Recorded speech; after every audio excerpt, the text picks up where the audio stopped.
আমি এমন কাঁদা কাঁদছি রে উম্মত তোদের জন্য। এশার নামাজের পরে দাঁড়াইছি, ফজরের আজান পর্যন্ত আমি আমার মালিকের কাছে তোদের জন্য, উম্মতের জন্য চোখের পানি ফেলে কাঁদছিলাম। আমার এত চোখের পানি তোর দিল গলাইতে পারলো না। আমি তায়েফের পাথরের আঘাতে আমার পিঠটা চালনির মতো ছিদ্র ছিদ্র হয়ে গেছে রক্তে। আমি বুকে পেটে দুইটা পাথর বাঁধছি ক্ষুধার কষ্টে। আমি উহুদের দান শহীদ করা রক্তে উহুদের ময়দানে পড়েছিলাম বেহুশ হয়ে। আমার ঘরের চুলায় 3 মাস রান্নার জন্য কোনোদিন চুলায় আগুন জ্বলে নাই। আমার এত চোখের পানি, এত রক্ত, এত ক্ষুধার কষ্ট, কিছুই তোর মন গলাইতে পারলো না, তোরে সেজদা দিতে পারলো না। এটা আমার সামনে কি আনলা?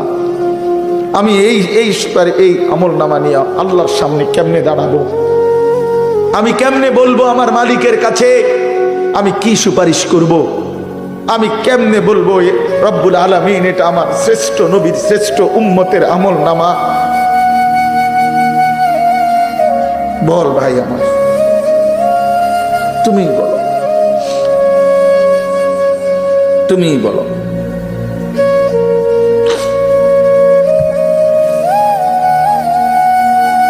এত বিপুল পরিমাণ মুসলমান আমরা, 92% চাইতে বেশি মুসলমান আমরা, অথচ তারপরেও ইসকনের উগ্র হিন্দু সন্ত্রাসীরা আমার মুসলমান ভাইয়ের জবাই করে ফেলছে, রক্ত লাল করে ফেলছে জমিন।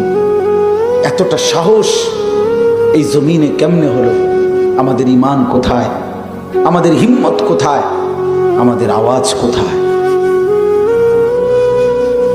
এই জন্য দোস্ত আমার, ছেলেরা, এই বন্ধুর কথা মনে রাখো।